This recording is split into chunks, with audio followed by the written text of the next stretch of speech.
And I'll click record. And let me find that link, and I will send it to you in just a minute. So we're live now, are we? We are live, yes. So hi, Hello, everyone. Hi. We'll talk to you in just a minute. Let me find this link. There it is. Okay, I've got the link, and I will put it in text for you so you can share it. And maybe I should put it on Twitter again, so that way more people can see us or find the link easily and find us.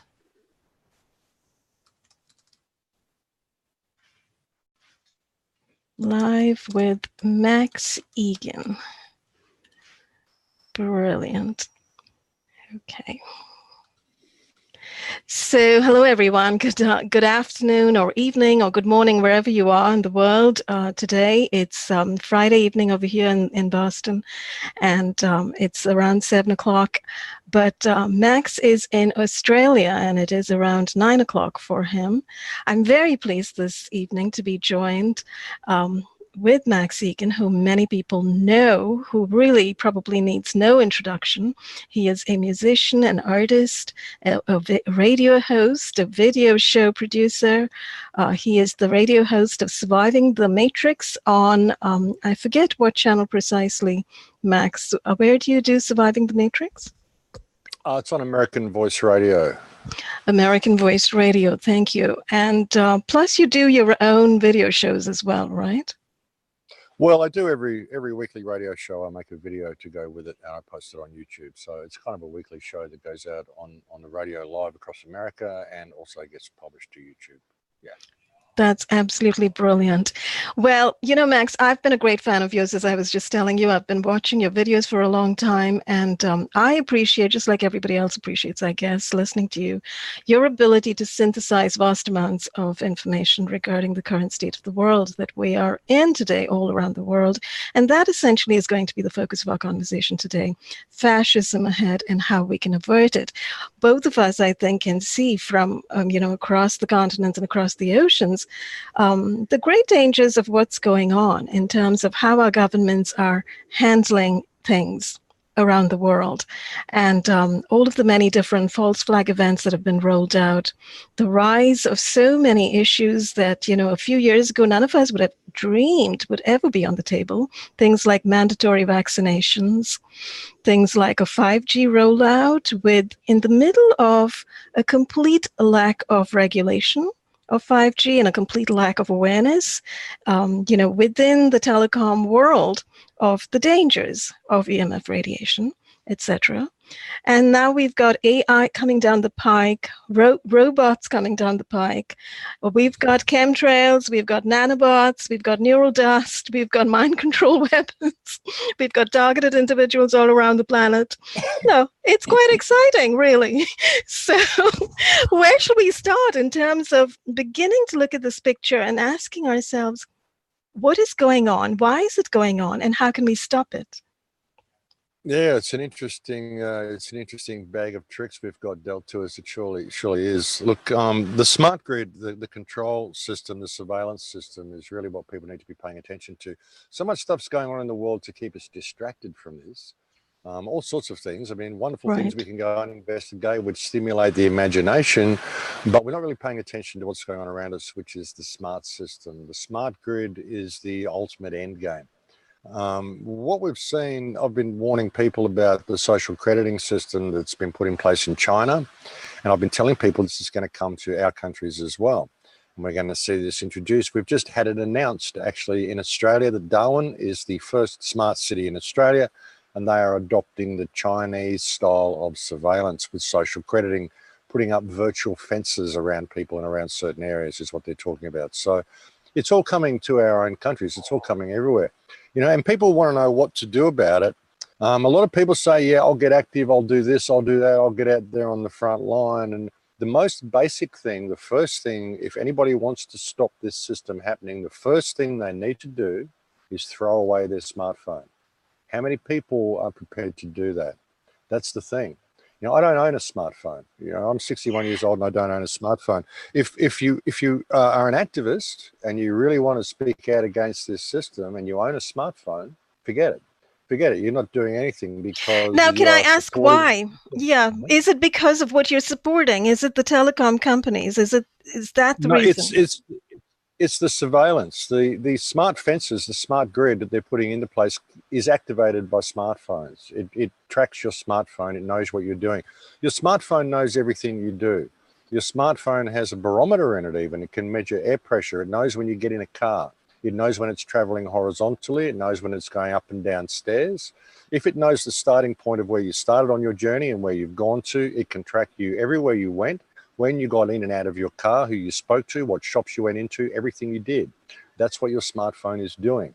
It's not just a phone. I mean, you could have a phone where you can call people, but you don't need to have this device on you. This is a surveillance device, and it is This is key in to the whole thing. This is incredible. So you're saying it has a whole bunch of sensors inside it. I've heard of it having microphones, to pick up your It speech. has it has far more than microphones. It has everything. And there's a man who did a test. There's a guy on YouTube, I think. He's a tech kind of guy. He's a video called "Why I Threw Away My Smartphone." And what they did was they got a suitcase and they plugged the smartphone into it. It would kind of intercept the signal that the smartphone is putting out to the telco company. It would intercept and it would read all the data. And what they did was they traveled around town with two smartphones, one with a SIM card in it, one with a SIM card not in it, one on flight mode and one not on flight mode. And they found the one on flight mode with no SIM card actually transmitted and gave away more data than the other one. And they intercepted the data and they got readings of it. And there'd be things there like subject exited vehicle, 100% confirmed. Subject entered vehicle, 100% confirmed. It tells you where you're going, what you're doing, who you're interacting with, everything. All the detail of your daily activities is on your smartphone, on everybody's smartphone. If you want to stop the New World Order, that's the first thing you've got to do. If you want to stop this grid coming out, you've got to throw away your smartphone. How many people are prepared to do that? That's the problem, you see. That's very People true. are addicted to these things, We've and come it's to a it's a big state. part of I'm sorry, we've just come to a state in our culture where people are so dependent now on their phones, to keep in touch with people, to keep in touch with their own family on a literally minute by minute basis. So, yeah. I mean, myself included. So it would be a case of kind of delinking, really. It's kind of a paradigm shift to kind of move out of this mindset that we've come to of extreme convenience that the phone gives us in terms of communications. Well, yeah. See, I've got a computer at home. I mean, I've got my desktop computer. I've got a laptop that I take with me when I go traveling. When I go out, I just don't take a phone with me. I don't need to be online when I'm out in the real world. There's a real world out there. And we're missing out on the real world because we're stuck in the virtual world all the time. And everything we're doing, also, we're putting into the virtual world. None of it is real. This is something that I've talked about on the show this week that's coming out this afternoon. The fact that everything we've created in the last 10 years or so, very little of it is real. All the stuff that I've done, all the movies that I've made, all the radio shows I've done, all the articles that I've written, none of them actually exist in the real world. None of them are there. When I've been thinking societies about look that back, too. It's all virtual, it's digital. This stuff is it's all just virtual. online. Yeah, when people look back on this time in history to find out how this society collapsed, they're going to have very, very little information left behind for them to go on because nobody's writing anything down. Everyone's putting it in the virtual world, and all they have to do is turn the power off and it all disappears. So we've really got to look at where we're being led with all this. And that's the key to the whole thing, the fact that we are transferring all of our reality into a virtual world.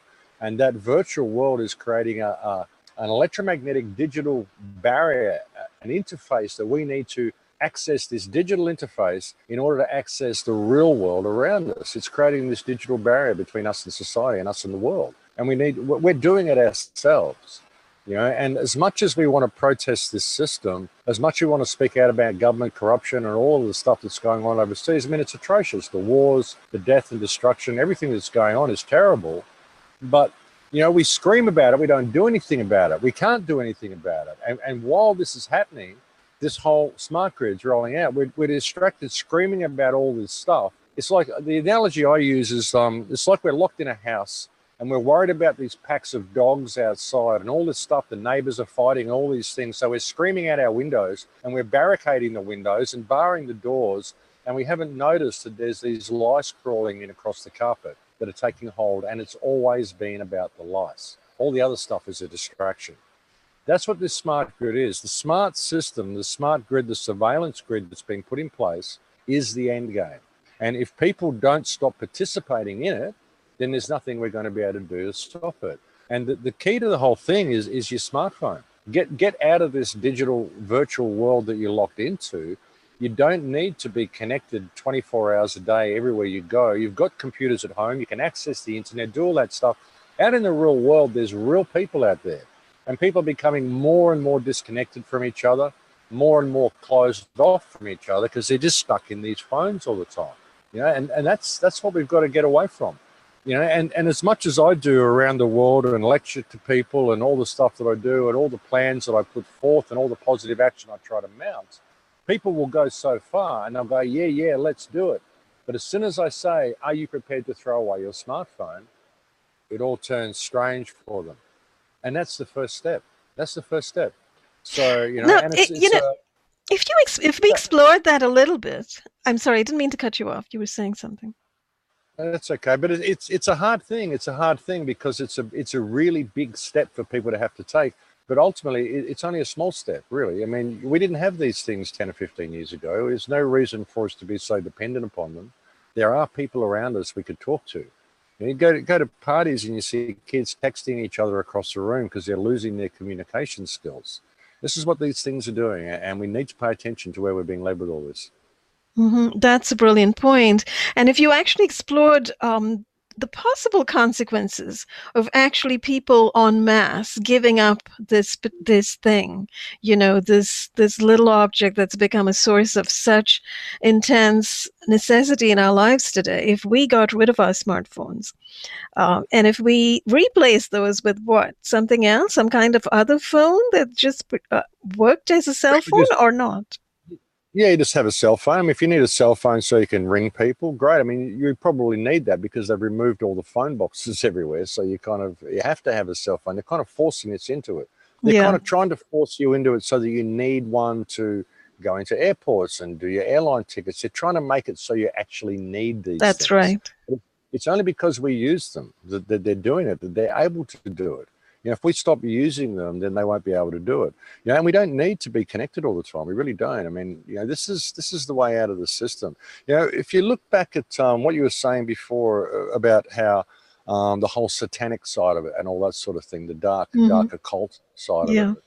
If you look back at history and you look back at the stories and the things that witches and covens and stuff do, with their scrying mirrors and the sigils and all of this sort of stuff. I don't know whether you've looked at the scrying mirrors. Scrying mirrors is what these remind everyone of, right? The phones. That's what they are. This is what I've been suggesting to people, that if you look at the sigils that are used for summoning demons, all of them look like circuit diagrams, and the story is that if you put these sigils together, then you look in your scrying mirror, you'll see the future and the past. You can see everything you want to see, and it's this demonic force. Well, when you put these sigils together, like I said, it looks like a circuit diagram. So when you create these circuits and you look into these black mirrors, you see the future and the past. We can see anything we want on these devices. I would suggest that these stories were left behind as a warning. That when you see these scrying mirrors in use, you're about to summon this demonic force, which is going to take everything from you. And that's what we're doing. We're creating this whole AI system itself, ourselves, and we can look at the evil businessmen that are doing these evil things. But really, these are just guys with a business mentality. They just see the dollars. They see billions and billions of dollars to be made, and they see it as a good thing because that's what life's about to them. So you attract people's basic greed, and you get them to do it themselves. But it's us. It's our use of the technology. It's our devotion to this stuff. It's our need to immerse our whole lives into this virtual world. They're going to keep pushing it out because we're going to keep buying it, and they want the money. If we stop buying it, then it stops. That's the thing. And so And this may be the connection to 5G, really, because right now, as you know, the telecom companies are going full steam ahead. There are a few countries that have responded, that have stood up and, responded to the public outcry that's currently all over the internet about how 5G is so dangerous to human health. Belgium and I think Switzerland have made statements to the effect that they're not going to roll 5G out until they can figure out the effects on human health. They don't want to harm humans. But, not everybody else is doing that. So there's still a bit of an uphill battle there for everybody around the world, it seems, to try to convince our local governments that 5G is not something that we want. It's going to cut the trees down in our neighborhood. It's going to install antennas everywhere in our neighborhoods. And it's simply going to blast us all with pulses of high radiation. So, Well, yeah. Well, what we've been doing in Australia here, we've got a barrister that's come on board, and he's kind of looking at it in a different way, and he's realised that he's looking at it in how, as much as how much it affects the criminal code. What constitutes an assault in your state? If you're under assault, if I threaten you and you're under an assault, then I am disturbing the quiet enjoyment of your life. That's a crime I'm committing. I could threaten you if I make some threat that I can't carry out. Well, that's not really, that's not a threat to you. But if there's a real threat that I can carry out, and you're in your house and you're not in quiet enjoyment in your house, which is what you're entitled to, quiet enjoyment in the comfort of your own home, and I'm threatening you and I'm disturbing that, that's an assault against you. So what we've been doing here in Australia is we're going to medical doctors, and we're getting a medical doctor to write out a report, because we can get all the scientific reports about how dangerous 5G is all we want. We can give it to them. There's no legal standing in any of that. But you go to a medical doctor and you say, is electromagnetic radiation dangerous? And they will say, yes, it is. And you can show them these things and say, here's the specs. Is it safe for me to be around one of these things? And they'll say, no, it is not. And they write out a medical report. And then you find out what your state code is, what constitutes an assault, anything that is disturbing the quiet enjoyment of your life. And you go to the telco company and you say, I'm now determined that I am under assault from this tower. It's putting out an electromagnetic wave. Here's the medical report saying it's dangerous. You need to stop this assault against me. And we're doing this in Australia, and they have no choice but to pull them down. They can't assault you, and it's an assault. If you get a medical doctor's opinion, because what we're doing, we're talking about this affects our health, and then we're giving them all the scientific specs and trying to. But these are scientists. They got no legal standing on how it works in regard to human biology. So you go get a medical doctor's opinion and say, well, here it is. And now this constitutes an assault. The doctor has just determined that this is dangerous for me. So now I am living my life in a state of fear. Therefore, I cannot be in quiet enjoyment in the comfort of my own home. Therefore, I'm under an assault, and you need to stop this assault. They have no choice but to pull it down. That's the way they're doing it. So this is what's going on in Australia. People are actually taking this action then in different cities. Yes, they are. And we're having a massive amount of success with it. Okay, definitely something to explore further, and it sounds fantastic. Now, well, yeah, when you think about it, it's beautiful in its simplicity. I mean, and it's going to work for every state in America. There must be a basic criminal code for whatever state you're in, whether it's Texas or whatever. There must be a basic criminal code which is going to address anybody who suffers an assault. I mean, you can't assault people, but it's just what constitutes an assault. And what constitutes an assault is anything that prevents you from living your life in quiet enjoyment in the comfort of your own home. You're not able to do that with this 5G tower out there. You're sitting there freaking out. You're not in quiet enjoyment anymore. That's an assault. That's the way we need to look at it, Don. And are people actually taking these companies to court, or are they handing them, those notices of liability or whatever? Well, that's the smart meters. The Empower movement is suggesting the notices of liability. Yes, the Empower movement is doing that. But this may even circumvent that. I mean, what we've done in Australia here is that any time this action has been mounted, so far they've done one in Nimbin, they've done one in Sydney, they've done one in Hobart. We're about to mount one here where I live. And everyone that's been mounted so far, you give it to the telco company. You don't have to take them to court. They just cancel the rollout and they pull all the infrastructure back because they don't have a choice. So that's the success we've been having. Brilliant. I don't want to take anyone to court. I just want them to go away, Yeah, and that because 5G is probably going to be mounted street by street on the street lamps, as Mark Steele has shown us, on top of the street lamps, on the telephone poles. So that's going to be an assault of you and your children in your home. Yeah, it is, and it's happening everywhere. They've got to put them like 400 meters apart or something like that. So yeah, it's going to be blanket across everywhere. And like you say, they're cutting the trees down, doing all sorts of things, Yeah. But we're trying to address it from scientific perspectives and environmental perspectives and stuff like that. Really, if we just do it from a medical perspective, they don't have a leg to stand on. And another thing you can look at is if you look at the safe readings for 5G, what the limits they give for the workers, something like 20 volts or something. The workers are allowed to be subject to, a 1.5 volts, 20 REMs or whatever it is. I don't know the proper measurement term, but you'll find that the public safety limit is about 200 times higher than that. So they're saying it's not safe for the workers to be around this stuff, and yet they're putting it out 200 times higher in the public sphere. So, this stuff's very, very dangerous. It's very bad. Plus, Yes. underneath the weapons system, everything they could do with 5G, these virtual fences and the smart grid, they need this type of bandwidth to run it.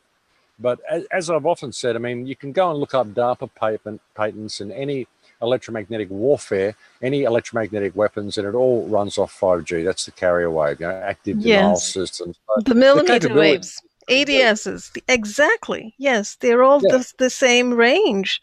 So exactly what you're pointing to is exactly what Mark Steele has been talking about, that this is actually a weapon system. It's a technical weapon system that's being built up. That's the thing. That's what underlies the whole thing. They're selling it to us as a communication system, but it's a weapon system. You've got to ask yourself, do you trust your government well enough to put one of these in place? Look at the world. What's the world's leading cause of death, folks? It's government. 262 million people killed by their own governments in the last 100 years. That's the world's leading cause of death. And they're about to put a weapon system blanket over our entire societies while they're living into this virtual world and removing them all of their life skills, removing them all of their basic communication skills, getting them totally dependent upon this digital interface that's being put in place between them and reality. We've got to see what's going on here. We're being set up. We're just being completely set up. Absolutely. And what do you make of the chemtrails and the nano implantation, the nanobots and the heavy metal particulates that rain down on us? I think it's all part and parcel to the same thing. When we talk about microchips and stuff, I don't even think they really need to microchip people because of the amount of nanotech that is already everywhere. They're spraying it in the skies, it's in the foods, it's in popular sauces, dressings and sweets here in Australia. So I imagine it's in all countries. If the FDA is finding it in foods and sauces and it's in clothes now, it's in fabrics. Mm-hmm. Yeah, it's everywhere. Microchips and nanotech all over the place. So yeah, I don't even think they need to microchip us. I don't. They don't even need to. They don't even need to make a big deal out of it, as they are making a big deal out of some other things, like over here, the real ID. They're trying to pull out a national ID, and they've done that in other countries as well. It's happened already in India. So when you've got a centralized kind of system where everybody has to have a particular form of identification that's very centralized. And, how does that connect, do you think? Well, we can all see some of these links, but how does that connect to the global, ID? How is this connected to globalism? Well, it's all the same thing. It's all these smart IDs, these real IDs will be smart. They'll have chips in them, all these things they want to put out. You go, okay, no worries. You first, government first. You want to disarm the people? No worries, government first. You want to put ID everywhere? Government first. You want to put surveillance everywhere? No problem, government first. Let's put surveillance cameras in every room in the White House, in every room in all government houses, so we can see what these people are up to. Then we can decide whether these are the people we would like to have running surveillance on us. It's a joke. It's a criminal gang. It's a crime gang. This whole international government system is just one big crime gang, and people need to realize that the world's run by criminals. These criminals want to track you. All that we're doing by supporting this system is supporting organized crime. That's what we're doing, and people need to get a grip on it and start growing a backbone and calling things out for what they are, questioning this authority. When people say they want to roll this out, say no. Who's written the legislation? I'd like to see that guy. I'd like to have him charged with abuse of office, because it's not what we employ him to do. We're not going to do this. It's as simple as that. And if you guys are saying we have to, well, we're going to remove you from office, because we employ you to manage things for us in a responsible way, and you're not doing so. People have really got to get a grip. we're in so much of a state of decline now. I almost wonder whether people are ever going to wake up, you know. Well, that's All the unfortunate scenario. And, that actually connects with mind control technologies and radio technologies that have been used, it appears, historically for long periods of time. And, in tandem with other modalities of keeping people in a state of trance or in a state of mental helplessness, such as the television, right? What's happening is it's entirely possible that people are literally being brainwaved into a state of docility and placidity. So that's another whole aspect of this techno nightmare that we are currently living in. So, I echo your own fears. Will people ever wake up to that extent? Because the holes of control, mainstream media, by the way, is a large part of that, is it not? The whole conglomerate of corporate media, which is owned by those structures, the corporate structures that are running the governments, etc. So, how will people ever learn the truth of what's going on? It seems like we've got an alt media space, we've got a mainstream media space, and in the alt media world, there are people who've woken up, but the larger bulk of the populace that still reads the New York Times and listens to NPR on the radio and, the equivalents, I'm sure, in Australia, and The Guardian, the Independent in the UK, and, all of the many different radio stations and the television stations, etc. And all they hear about is the weather and, the local violence that appears to be manufactured. And then they hear about these false flags entirely through the lens of the government, right? The way it's presented. How are they ever going to wake up? Are they ever going to wake up? And does it matter really that they wake up or not? Should we be focusing simply on what we can do? Yeah, I think we should. I mean, we don't need everybody to wake up. A lot of the people will never realize that the world was ever broken, even if it's fixed, they'll never realize, and yeah, we don't need, it's just that the people who are awake need to get some focus, stop fighting amongst each other and start really pushing things forward with these people, start questioning authority, start trying to inspire people around us to question authority. People won't wake up until it really comes to their face and comes to their backyard. Fortunately, 5G is having this effect on people. Well, the meeting that I went to last week, there were all sorts of people there. There were hippies and housewives and lawyers and judges and barristers and businessmen and all sorts of people there, farmers, So, all sorts of different people from all different walks of life were all there, all very concerned about this. So perhaps that's what it will take. I mean, I've always said people won't do anything about it until it comes to their own backyard and they really see things right in their face. So maybe that's what 5G is going to do. And the Yeah. potential, like you say, for mind control and just, creating an apathetic population or a depressed population or an angry population. You can do all this sort of stuff with 5G as well, control human emotions, all sorts of Right. stuff. Again, all you got to do is look at the DARPA patents and look at some of the EMF patents, some of the mind control stuff they can do. Even I've got a question whether they could replace memories, whether they could brainwash the entire place and just give us all amnesia. I mean, Mm-hmm. you've got to wonder about it. Things such as the Mandela effect, which is such a weird thing.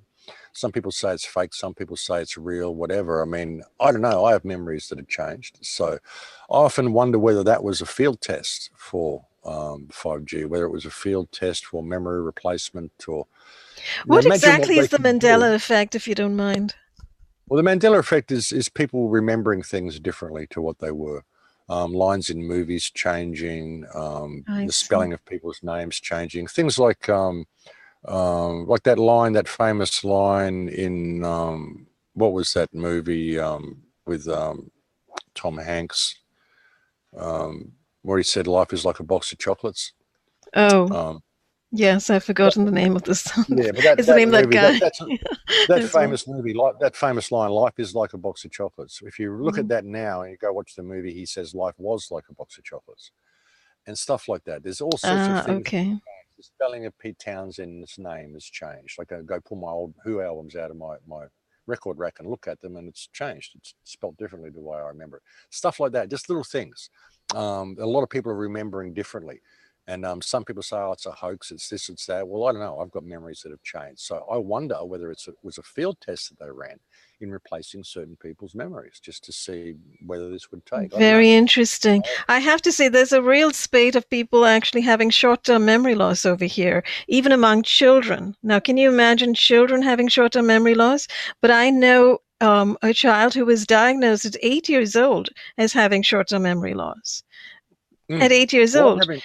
I'm having stuff like that as well, little black spots, and where I go, wow, what was that? Hmm. And even in a conversation, in an interview, I mean, someone will say, you'll ask me a question halfway through, and by the time you've got to the end of the paragraph, I've forgotten the question that you Oh, asked me yes, halfway through. exactly. It happens to all of us. And I think, Yeah. well, you see, knowing what we know about these microwave weapons and these radio frequency weapons, it's entirely possible we are being attacked on a regular basis, particularly people who are doing media, who are doing podcasts and stuff. But pretty much everybody I know, it doesn't matter what age you are reporting this kind of thing, forgetting words. That are in their lexicon, that's in their vocab, that they've used for years, words suddenly vanishing out of their heads, words, phrases. Yeah. Yeah, well, I'm having strange things like that as well. I've been noticing little glitches in my memory and little things like that. So it's interesting that you say that. So maybe I'm not getting Alzheimer's. No, I don't think it's Yeah. Alzheimer's. But you see, this is the thing. If there are weapons out there that can imitate the symptoms of Alzheimer's, well, then that's what they're imposing on everybody. And in fact, this is what Deborah Schnell presented. She is a medical planner for the U.S. Air Force, and she was presenting at an Emerging Biodefense Technologies conference, and she brought up this information from the U.S. Navy Surgeon General's office talking about neurocognitive weapons. And she said, now you see, this is the first wave of beginning public disclosure that the US military is making, that they have these weapons, they've been developing these weapons, and they are using these weapons probably. But that's not how they put it. How they present it is the US Navy Surgeon General is very concerned that our soldiers are in danger of being assaulted with these neurocognitive weapons, which can induce Alzheimer's or the symptoms of Alzheimer's within a matter of days. So you see, it's always presented as if it's a problem that we then have to solve. So we have to develop weapons immediately, etc. Yeah, they're great, aren't they? They put it out there as an idea and say, well, we're going to have to prevent something you're going to have to create something to do this so we know how to stop it. Yeah, of course. Yeah, I mean, it wouldn't surprise me at all if they can do that sort of stuff. I mean, that would be the perfect way to take over a country, wouldn't it? Just bombard them with an electromagnetic frequency and turn them all into mewling idiots and then just go in and take over and do whatever you want. That's right. And I So, think this is why we need to start talking about these weapons immediately. We need to start making a big furor about it, because if they're being used selectively right now, if they're being used with small pockets of people, there is every possibility that what you are suggesting can come to pass. That whole areas, as have various historic experiments have demonstrated, really, what happened in Eugene, Oregon, the woodpecker signal, etc., lithium being floated into the atmosphere, and these aerosols also. Many people say that they are the researchers. I mean, I don't mean people, but those who are researching chemtrails talk about how they can bombard a certain area with a certain chemical. And that, in fact, is what they've been doing, So it's all coming down to this issue of control of the populace, control of humanity, control whether in specific locations or on a large scale. yeah, so we've got to find out what the way out is, and that's why it's so important for people who are awake to get active and to get some focus. Stop arguing about all of these things that are put there for us to argue about, and get some focus and start really calling things out for what they are, and encouraging other people to do the same. The best thing people can do is to be a shining light in your community, to be a wonderful person, to be great, to be around, to help everybody that you can.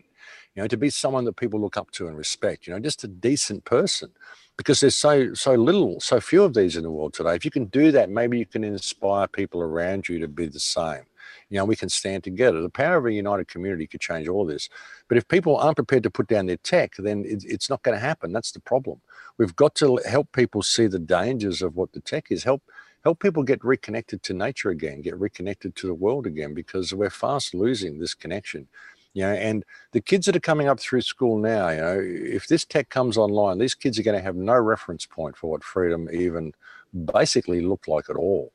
You know, these kids are going to come up and grow up into this being mindless drones. So we've really got to pull this in the bud now. We've really got to nip it in the bud, and we've got to see what's going on. You know, I cannot urge people to throw away their phones enough. I really cannot urge this enough. It is so important that people throw away their smartphones. If you really need a phone, get a dumb phone. Get someone you can call someone in an emergency if you need to. You don't need to be online checking all this stuff all the time. You don't. There's a real world out there. So that's the first step. And if people aren't prepared to do that, well, you know, we're not going to get anywhere. That's the unfortunate reality. As much as we want to, when I think that we are and think that an awakening is happening and think all this stuff is going to work out well for us, it's not going to happen if people don't put down the tech and realize where the tech is leading them to. You know, you don't need permission to enter places. You don't need permission to cross the street. You don't have to walk between the lines everywhere you go. You know, it's got to come down to us. You know, this is really about developing human potential and developing human consciousness to the greatest of our creative potential. And all of this stuff has been put in place to prevent that from happening. You know, I even wonder when I look back, you know, I've been looking at history a lot lately and lost history, lost civilizations and all this sort of stuff. And I wonder if this is what happened to them. You know, they just got to a point where they just gave everything over to technology and they just went into a state of apathy. And they didn't see what was happening around them. They didn't realize the prison was closing in, because that's what's happening to us. It's got to a point now, Yeah. what we really got to do is turn the power off. Turn the power off and this whole civilization would implode, because nobody knows how to do anything anymore. You know, we're being set up, and, you know, you look at where this tech has led us, it's not a good place. It's not our friend. And technology, there's nothing wrong with technology. It could be good for us, but it's led us to a very, very dark place. And, you know, it was presented to us as this wonderful futuristic dream, you know, Star Trek and all that sort of wonderful stuff that you see on the screen. But really it's not. It's just a total control grid. Society, the cities that we live in have left decay more and more and more, become like urban jungles. And suddenly there's cameras everywhere and everything you do and think and say is surveilled. And if you There's step cameras outside the line, everywhere. I went to a nursery, you know, in Milton a few days ago, and I noticed walking in the backyard among, you know, the flowering trees and the shrubs that they had for sale, the cherry trees and the rhododendron and whatnot, they had sticks and poles on these trees with cameras on the top of the trees mm, in the mm, nursery. they're everywhere. They're everywhere. Everywhere you go. I mean, even on the streets here, driving around, there's cameras there to check your speed. You know, so cameras Yeah. to check everything. Cameras just mounted on bridges, so they check your average speed from 10 miles away. So, oh, he's gone a little bit fast. We'll send him a ticket. You know, stuff like that. I mean, it's everywhere. There's cameras and surveillance up the clacker every single where you go. And what they're doing now with this, with the virtual fences and the smart system they're putting in, like in Darwin, they're saying they're rolling out all the cameras. The cameras will be set up by next weekend, and the whole thing will be online by June. They're saying the whole smart system and social credit system in Darwin will be online by June this year. So they're rolling it out pretty quickly. You know, all these virtual fences and all this stuff. They're saying, oh, all it will do, you can get it. It will know by your smartphone when you've walked in an area and you're barred from going in that area, and then that will be alerted to a police officer or whoever will be saying, oh, check camera 5, you know, and then they'll be able to go and get that person out of that area or whatever. You're So kidding. They're actually doing this in Australia. They're using the social credit system.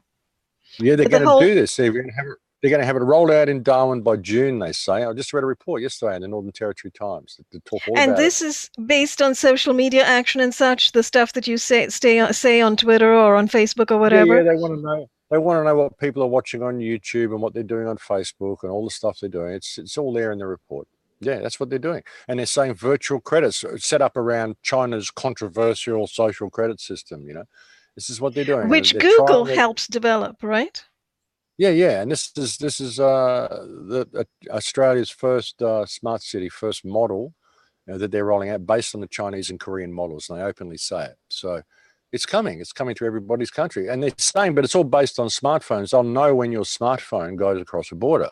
So throw away your smartphones, folks. That's step one. Yes, Throw that away is your step one. It smartphone. sounds like it. Wow. Because that's the ultimate. That's the electronic concentration camp sort of in your face. In your face, right there. And that's what they've got in China now. That's what they're starting in Darwin. And if they're starting it in Darwin, Australia, don't think it isn't coming to Texas and Miami and everywhere else. It is. It's coming everywhere, folks. I mean, this is what they're I mean, Darwin's the perfect place to do it because it's a small enough city, but it's a large enough infrastructure. It's like a capital city that isn't a capital city because, Northern Territory isn't really a state, so it doesn't really have a capital. But Darwin's got that infrastructure there, the perfect place to trial this out. Plus, it's a common port between Asia and China and stuff. So, yeah, perfect place to trial it out. But it's going to be moving out to all countries. All of these things are test cases. They've got it working in China now. It was beginning of 2018 when I was in Mexico. I was talking about the Chinese social credit system. There were 7 million people that were blacklisted on China's social credit system in 2018. When I did the talk in 2019, there were, I think, 12 or 14 million people on China's credit blacklist. Now, in April, there are 23 million people on China's credit blacklist who are denied transport, denied access to aircraft, all sorts of stuff. You buy an airline ticket, you go to the airport, you go to get on the plane, and the government says, nope, you're not allowed to do it because your social credit points are down, and there's nobody you can call to get them reinstated or even talk to anybody about it. That's what's happening, and it's coming to all of our countries. We need to pay attention. This is absolutely incredible, because if this is happening and if this is something that they attempt to roll out in each of our countries, then this, in a sense, is the point at which it comes to your own backyard, as you were saying earlier.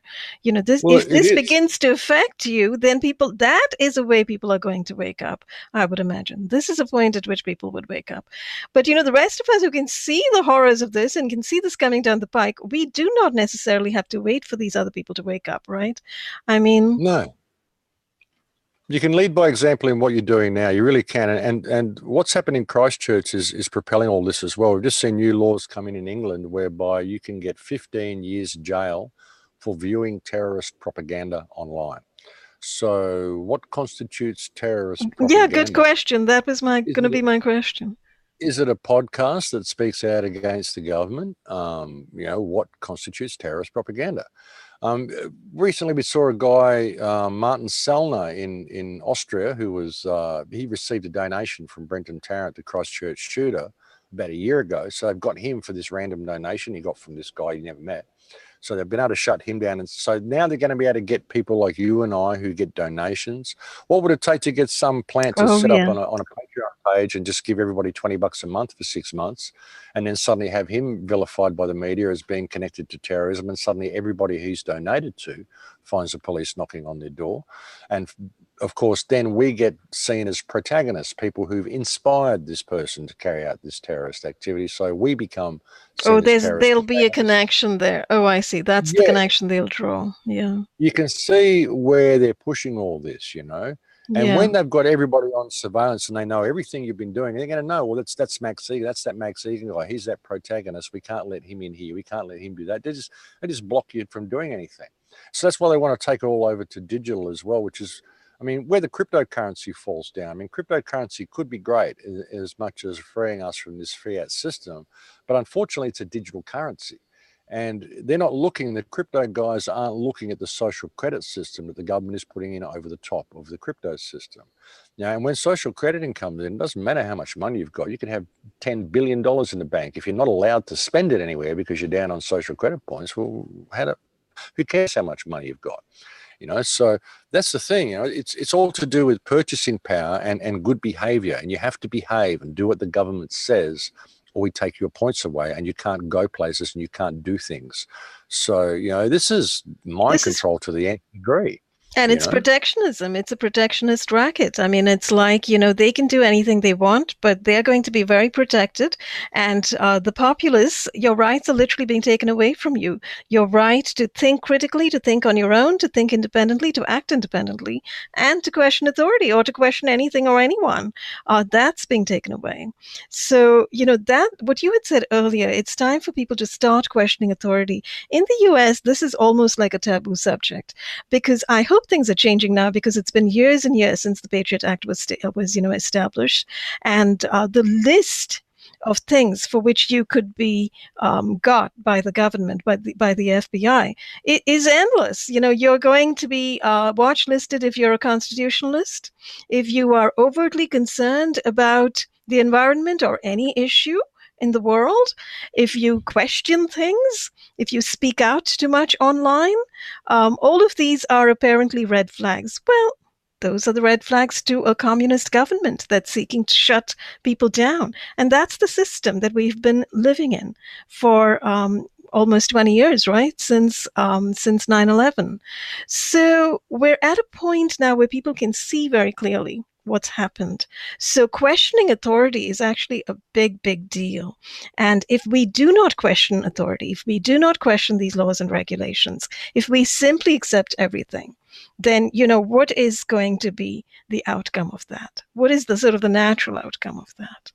Well, the natural outcome will be total surveillance, total lockdown, walking between the lines and only doing what you're told and thinking what you're told. That's what it'll be.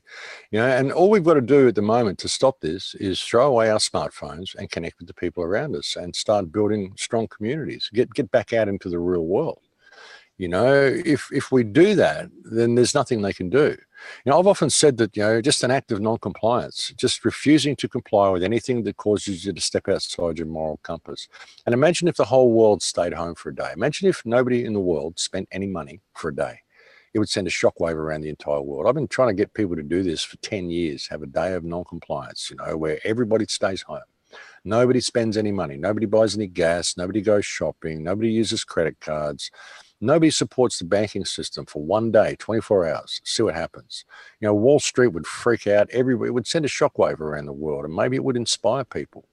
But that's the only way we're going to ever bring about change and get real change is if we reconnect with ourselves as human beings and remember what it means to be a human being. That's the way out. That's the only way out. It's a freaky thing. It's a freaky world that we're coming into, And like I said, throwing away the smartphones, it would be a huge act of rebellion. If people just did that, the system wouldn't be able to do any of this stuff. The smart grid couldn't come online if people threw away their smartphones. But they won't do it. They're addicted to these things. They just think, oh, well, how could I watch your shows if I didn't have a smartphone, Max? That's the most stupid idea. Well, I don't have a smartphone. I watch everybody's shows and I do my YouTube clips and I do that. So I don't need to take the virtual world with me when I go out into the real world. It's the real world out there. And the virtual world is just a place it's a computer. It's a way I can connect to people around the world when I'm sitting at home, but I don't need it with me everywhere I go. And nobody does. That's the problem. That's the problem. This tech, the way we're using this phone to go shopping, to do everything, it's all becoming digital. It's where there's this digital barrier that's been created between us and everyday activity that we perform. We need to get rid of that digital barrier. And the digital barrier, the interface is the smartphone. And that's the thing, it's just what I've said to people, even when I go to conferences and people say, what's your phone number? And I'll say, I don't have one. And they'll go, why not? And I'll say, because I'm an activist. And they look at me, almost like I've insulted them because they're an activist too. And I say, well, you're not a real activist because you've got a smartphone. And that may be a cold, hard thing to say. But ultimately, when you look at what this system is, that's the system. That's the New World Order. The smartphone, the smart grid is the New World Order. And if people aren't prepared to admit that and take the first step to disconnecting from that themselves, then all the rest of it doesn't mean anything. I mean, you can be connected as you want. Yeah, I need to be connected on my phone so I can get all this information out to people all the time and all this stuff. Well, hey, I do it. I get information out to people. I'm not on a phone. I can go home and do it. I don't need to do it every instant of every day. I can take a camera with me. I can video stuff like that and I can take it home and I can upload it from there. I don't need all this instant communication. I don't need to be at everybody's beck and call every minute of the day. I don't need to be that dependent upon people. I don't need to be that dependent upon anything other than myself. What's happened to us? What's happened to people? And that's the way out, Don. That's really the only way out, is for people to reconnect with themselves. I've said, the discovery of the self, the rediscovery of the self, that is the key to the whole thing. We've been moved away from what it means to be human. And until we can become human again and pass some of this down to our kids and pass some of this respect for life onto people, not just respect for stuff and respect for technology and whatever's the brightest and flashiest and all the stuff that we deal with now. I mean, what happened to humans through this whole equation? That's the thing, reconnect with our humanity and just say no. Who are you people? We employ you to do things that you're not doing. This is not what we employ government to do, But we try to do it on our own. We get banged on the head because we don't have the support of our community around us. That's why you've got to connect with people, be a shining light in your community, lead by example in all that you do, give of yourself, and give of your time, and realize that people are in the same boat as you. We've got a whole world full of people who are just incredibly lonely, who just want to have some form of value. And so everyone's trying to claw all over each other and climb to the top of the pile to say, hey, me, somebody notice me, and nobody gets heard through any of it anymore. That's how they manage to stop the resistance as well. I mean, if you don't want the truth to get heard, give everybody a soapbox, and that way nobody can make their voices heard above the tumult and the chaos and all the stuff that's going on. So that's what they've done. That's what they've done with YouTube and with all this sort of stuff. Give everybody a soapbox so nobody gets heard. Interesting. And then they've worked on their shadow banning behind the scenes. So now at this point, with all of the censorship on YouTube, they're able to manipulate it so that people don't even know when they're being shadow banned, when people aren't hearing the message. Whereas other people, the ones who are supported, who are part of the corporate media phenomenon, are the ones who really have also set up shop on YouTube as alt media and who do have channels and so forth. So the thing that you just said, though, is absolutely brilliant, that people do need to go back to their own selves, to the power of the self, the power of their individuality, and the power of their personal integrity. And you mentioned the word moral compass. Now, if more of us actually laid hold of our own personal and private moral compass, instead of simply accepting as rote what we are told, whether it's by a church or by a group or an organization, then that would be a route to actually beginning to say no. You lay hold of your own power as a person, and you begin to start acting on your own moral principles. Do you have moral principles? What are they? And why not have moral principles? Kids these days are really being inculcated. You were talking about kids, and kids are being inculcated and they're being indoctrinated in a certain modality of thought. And right now that's very connected, as we can see, to PC, political correctness, etc. Anything goes, complete liberalism of, which is, acceptance is one thing. Acceptance of everyone is one thing. But how do you think children can navigate their way in this? How do you make decisions on what is right, what is wrong, what morality is? And how can you step forward in that way? When you are a kid trying to deal with all of what's thrown at them, that's been thrown at them for decades, really, through the music world, the movie world, etc., etc. Yeah, look, it's a difficult thing. You've just got. I mean, we all know what is right and what is wrong. We all know this stuff, and the kids have been brutalized. The best thing we can do for children these days is for parents to get involved in their education and start their own education systems for their children. Get them out of this government-run education system, irrespective of legislation the government writes here that says they've got to go in. These modern education systems are basically psychological brutalization camps for children. That's what they are.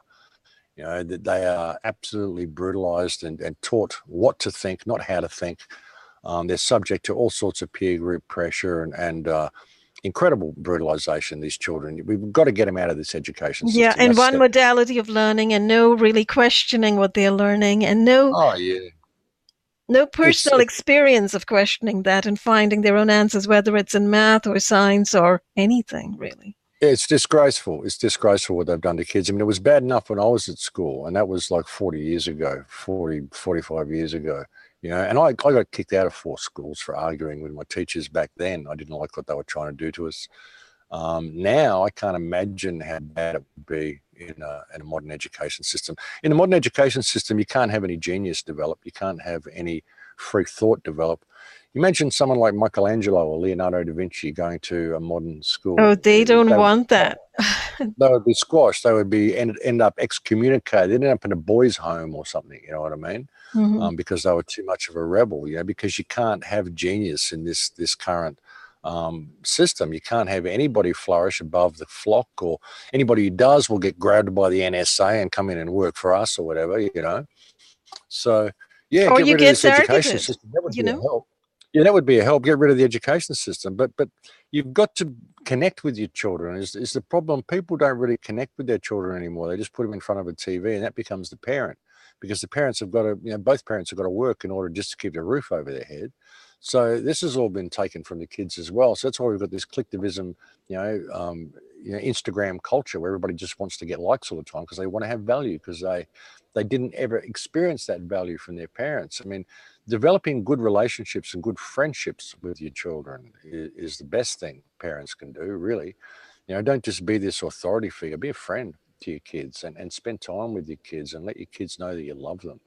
That is so important, and we Yes, don't often do absolutely. that. We buy them Absolutely. things and we buy them trinkets, but we don't ever give of ourselves to them. And they're being sort of channeled into this digital virtual world where, they are willing to accept anything that comes down the pike, anything that comes out as the next best thing, whether it's an electronic tattoo or, God knows what. Probably, people are indeed accepting those microchips in their hands and stuff to open doors in Sweden and elsewhere. So, how exactly they move from, that point of accepting blindly what's being fed to them and moving toward becoming critical thinkers on their own, again, can only be modeled for them by their parents, I guess. So, Well, yeah, they're not going to get it in the education system. The education system does everything it can to squash that in. And that's why, I mean, the best thing we can do for our kids is pull them out of school. We should start our own schools. Parents should start their own schools that are actually going to help the kids. And kids should be in multi-age classes as well, the way they used to be. You'd have grade 1 right through to grade 12, all in one class. So kids are learning from people. They're from getting each influenced other. by people that are older than them. And they're emulating the good people and this sort of stuff. But when you put them in a room, a class of all their peers of their same age, they just become competitive with each other. Everything that is done in this education system is designed to disconnect people and prevent them from learning any real life skills, just train them to be functional little cogs in the big machine. So it's no wonder that they grow up so disorganized and so lost and so wondering what life is all about, because they're given all these false parameters to judge themselves by through the education system. Parents connecting with their children and being their friends would be a huge part of it. But they've got to get active in the education system as well and go and notice what these schools are doing. And when the government's rolling out these programs, say, no, we don't want your school to do this. If the government's saying that you have to do this, well, who's the politician that wrote that down? Get him here so we can talk about his position and what he's doing, because we consider that he's all in abuse of the office that he holds because he's doing stuff that we don't want him to do. And it's not what we employ him to do. We don't have the backbone to do that. We just let our kids go to school. We come back and we, oh, gee, I don't like what they're teaching them. But we don't ever go and get involved, do anything about it, or rally the other parents to come and say, hey, look what they're doing to our kids. And who's the politician who legislated that this would happen? Where's the organization that's controlling this? Who are these people? That's who you want to get to. So people need to get involved, grow a backbone. Perhaps, if you're a good person and you are a pleasure to be around, and you're a gentle, kind person, and they see you get angry about something like this, they're going to go, wow, actually, Ramola's a very quiet, gentle person. Why is she, this must really be important for her to be getting so irate about this. So perhaps she should pay attention, Yes. So, but it inspires people. Yes, absolutely. And, I think there are places in the country, actually, I think California, there are people who are speaking out in their local county meetings and so forth about the kind of, the health education for instance, has just become inundated with so-called sex ed, which is teaching kids at very low elementary school levels, things about sexuality and gender and so on and so forth, which many parents are against and, are beginning to speak out about. So that's one part of it. And then you've heard about the school in California also that told the school they're suing them. I don't know if they are really suing them, but this was a huge issue for keeping a cell tower on campus, and 4 of the kids over there in this elementary school have gotten cancer. So people are beginning to kind of rouse themselves and come out and do things. I have to also say, though, because this is my personal experience and the experience of so many that I interview on a regular basis, those people who do have, the chutzpah to speak out and do speak out in their communities, tend to get targeted, and they get targeted by the local crime syndicate, the local, minions in the local crime syndicate, and they are thrown into this watch listing program that the government's been running. So ultimately, they become targets of the fusion centers. And now I have also unearthed, as many people have unearthed, that not just are you being watch listed, you are in a sense being trafficked into military experimentation, non-consensual military and medical experimentation that's going on today, and into weapons testing with all sorts of radiation weapons, sonic weapons, acoustic weapons, etc., nano weapons that the military is testing out. Non-lethal weapons. This is under the cover of non-lethality. It's non-lethal. It's not going to kill people, but it's certainly going to destroy your life. And they're highly invasive, highly intrusive weapons. And I speak about this all the time. But these weapons are being used on people today. They're being used through the Department of Justice in this country, and they're being used through the Department of Defense and weapons testing programs. So people who have power, who have, the guts and the spine, the spirit, the integrity to speak out in their communities are being attacked, are being targeted, being harassed, being persecuted, and being hit with these weapons. So this is the other end of that horrible grid that you were talking about, the smart grid, because this is part of the smart grid. This is part of the electronic concentration camp. It's fascism, and it's here. This is a way of punishing people who stand out. And it also offers opportunity for people who want to establish vendetta, who just want to take someone out for malicious reasons. Because you are an activist and you've spoken out against Monsanto, or you spoke out against, the local animal lab. So these people can come after you. And this is actually happening. It's been happening for a long time, and it continues to happen. So literally, people who are good are being persecuted. So we are already at a sort of extreme state over here in terms of totalitarianism and fascism. So, out of this space, what can people do? A lot of people turn to God, turn to spirituality. It's like, what else can you do? Because you don't have no power in the system. Well, yeah, I mean, just keep going, keep pushing forward. I mean, I'm fortunate in as much as I've always lived outside of the system.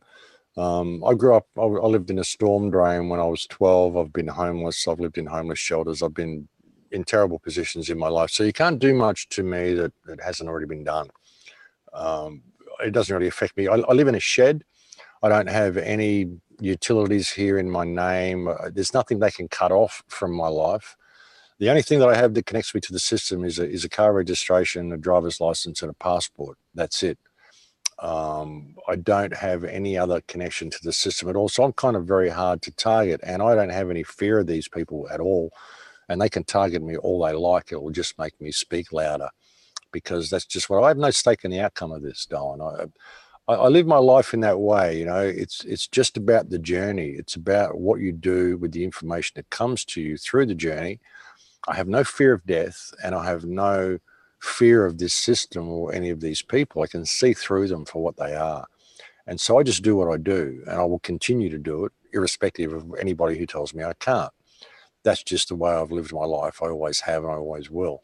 We do get targeted, but I'm very hard to target. I mean, I don't own a credit card. I don't own a cell phone.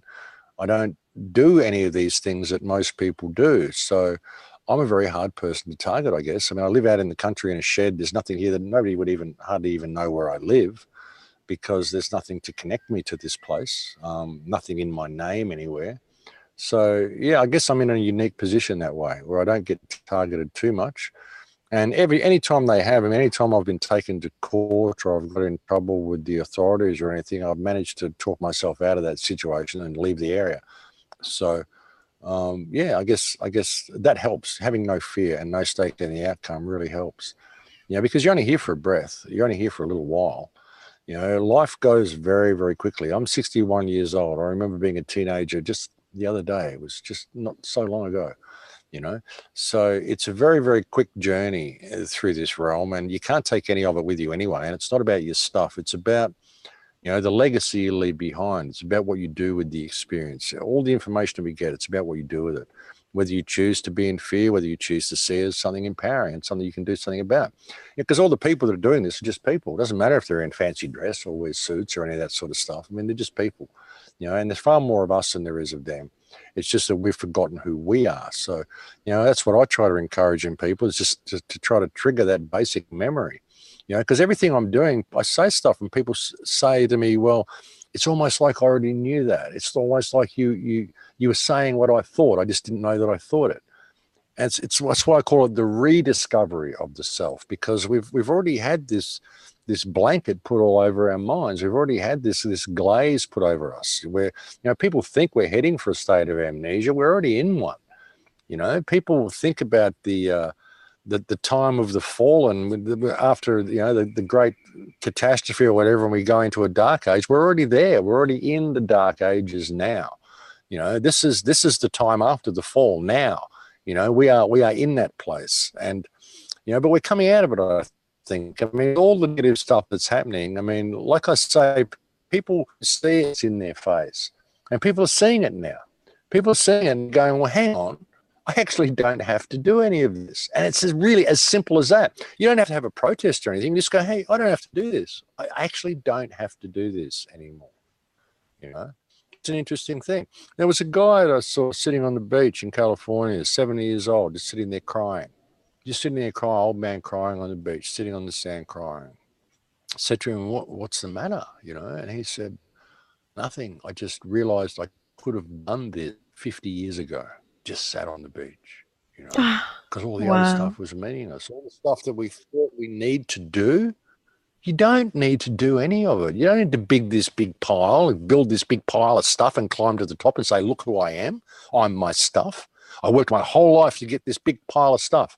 And you get there and you go, hang on, I've got all this stuff. I did all that. I did all the courses. I did the business courses. I made myself a millionaire. I got all these things. The world's my oyster and I've got it. And there's nothing here. It was all a lie. It was all for nothing. All I really wanted to do was sit on the beach and look at the sunset and enjoy the smell of the waves and the people around me and enjoy what it means to be alive. That's the big part. Once we get that back, we get that spark back again, we change the world in a day. So that's the thing, Don. That's the thing. No matter how dark it gets, it's not over yet. It's never going to be over, because you'll never squash human consciousness, no matter how much you try to. I mean, they're heading us towards all this stuff, and I can sit there and say, oh, the smart grid, and tell you how bad it is and how terrible it's going to be, because you need to know that, because you need to get inspired to say, no, I'm not going to do this.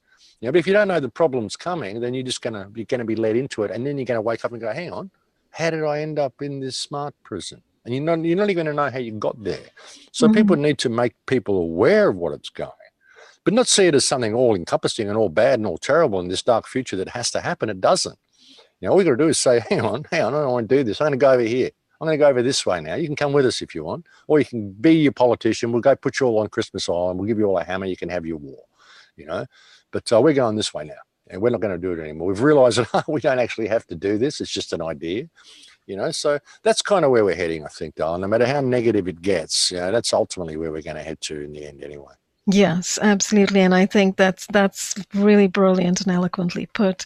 And you've kind of brought us to this point where, it comes back to the self, and it comes back to beginning to make some very basic understandings about the self, who we are, what we will permit to happen to us, and what we will stand up for and stand against, and take those steps in the right direction that each of us is going to have to find for ourselves. But there are many people making an example or showing an example, showing the way in a sense, as you are, by going off the grid as you have, and creating independence in that way. So it's absolutely brilliant what you are doing. So I'm hopeful that other people can learn from all of these many things that you've talked about, actually. This has been such an extensive and extraordinary conversation, Max. You've taken us to so many places. And it's been delightful to just sort of talk about the whole big picture over here, the panorama of it all, the fascism of it all. And, standing against that, sort of the lone self, the power of the self, the power of the creative, independent individual self. And one's own soul and one's own integrity. So hold that against the horrors and start acting out of that, really. Yeah. If people ever realized just how powerful they really are, we would change the world in a day. But it's been a pleasure to come and chat with you, Ramona. We'll do it again for sure. Ramola. It's been absolutely wonderful. Yes, thank you so much, Max, for being here and sharing everything and sharing your vast knowledge as well as your thinking to put people on the right track. I hope people who've been listening, have gotten a lot of that out of this conversation. What's really been amazing to me is that this has been mostly about solutions. We've kind of touched on the dark picture, the dark context that we're all sort of immersed in right now. But you've made this a conversation about solutions and a way to break out of the absolute bleakness that we are being surrounded by. So thanks hugely. And thanks everybody for watching. And any last words before we go? No, I'm good. That's nice to come and chat with you. And anybody who wants to catch up with my stuff, you can go to thecrowhouse.com if you're unfamiliar with the website, and you'll find all my stuff there. Thanks for having me on, darling. We'll do it again sometime. Thank you very much, Max. Have a great day. We'll talk to everyone very soon. Bye bye. Thank you. Bye bye.